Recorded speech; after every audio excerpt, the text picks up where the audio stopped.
Has the call begun with Prime Minister Trudeau? Last I checked, yes, the call was underway at 3:00 p.m. with the Prime Minister of Canada. And as promised, President Trump is delivering on his promises to the American people to put them first. And I would just like to take a step back today, Martha. The previous president, Joe Biden, allowed an unprecedented surge of illegal deadly drugs and illegal immigrants into the interior of our country that has cost American lives. And within 2 weeks, President Trump has the Mexican president caved this morning, agreed to surge 10,000 troops to our southern border to protect our homeland with a 1-month delay on those tariffs. So we will see what comes out of the call between President Trump and the Canadian Prime Minister. But President Trump is sending a very strong message to the rest of the world, including our North American allies, Canada and Mexico, that the United States is no longer going to be a dumping ground for illegal deadly drugs and illegal immigrants. So do you think it's likely, given what the president said in the Oval Office, Karoline, that these tariffs will not get a 1-month delay from Canada, that they will go into effect short of any kind of arrangement on, he mentioned cars and fentanyl and farming and banking? Could that be dealt with in this phone call right now here at 3:00?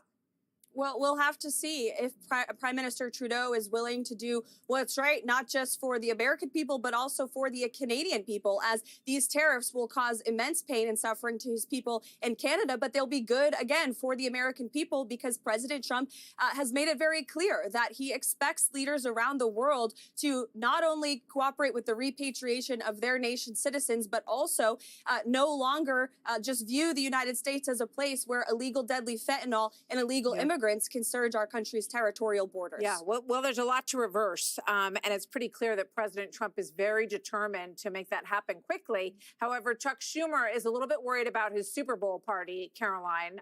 Let's watch this. Let's just take Super Bowl Sunday, okay? It's going to affect beer, okay? Most of it, Corona here, comes from Mexico. It's going to affect your guac, because what is guacamole made of? Avocados, both from Mexico. If you have pizza, it's going to affect the cost of cheese. He doesn't want any pain at his Super Bowl party, Karoline. What do you have to say about that very interesting show and tell?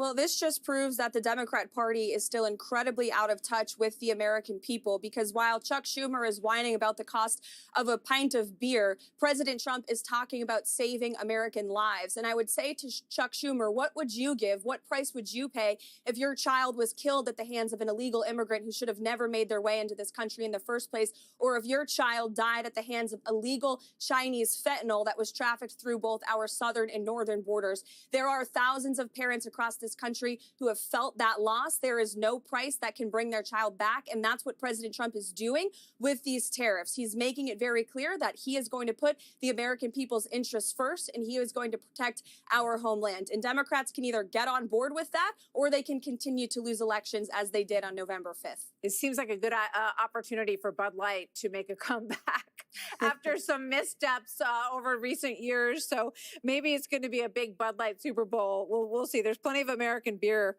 to go around. That's right. Here's some NBA fans in Toronto booing our national anthem. Karoline, watch this.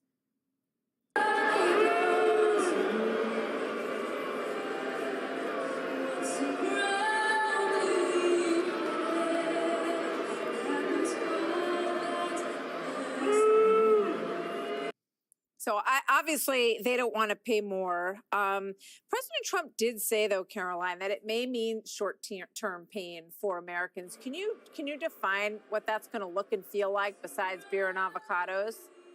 Well, again, I think nothing can compare to the pain and the suffering that has been inflicted upon the American people because of the illegal immigration and drug crisis we've faced, especially over the past 4 years. But when it comes to reducing inflation, this administration remains wholeheartedly committed to bringing down costs while President Trump effectively utilizes tariffs. You saw President Trump already launch a massive deregulatory agenda, slashing 10 regulations for every new one on the book. He signed that executive order last week. He's also launched a massive energy push, and Trump energy boom is incoming, which we know will reduce the cost of living in this country as well. And so we are all hands on deck here at the White House and across the government to ensure that we're cutting costs for Americans where we can, while the president simultaneously effectively utilizes tariffs as he did in his first term. And look no further than his first term record as president. When he left office, inflation was 1.4%. The only reason we had an inflationary crisis was because of the previous administration, Joe Biden's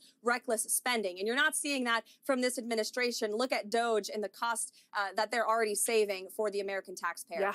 Well, Joe Biden was very confused about what the level of inflation was when he came in. He seemed to, gloss over that number and think it was a lot higher. But in fact, it was in the 1% range, That's as right. you point out. So the conversation with China, obviously all of these leaders and all the issues that the three biggest trade countries with the United States represent are different.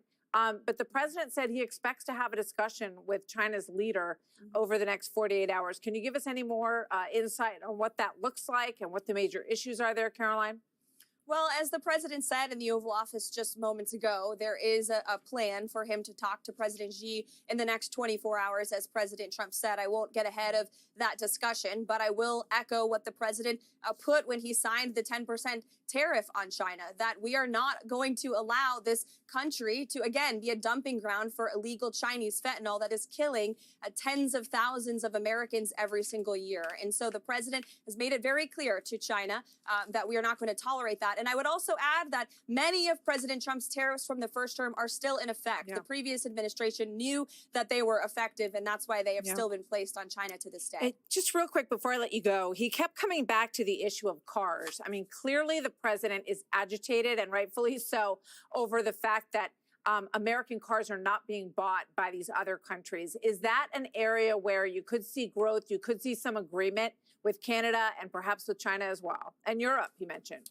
Well, President Trump certainly wants to see countries around the world purchasing American-made vehicles and products. We have the best workers in the world. We have the resources that we need to build vehicles and many other industries right here at home. And so that's a big part of this as well, is President Trump implementing these tariffs to raise revenue here in the United States of America, but also to protect critical industries and bring jobs back home as well. Well, it's interesting. The Dow was down quite a bit. It's now hovering around the unchanged level as we watch this. And if we get breaking news out of this conversation with Canada, perhaps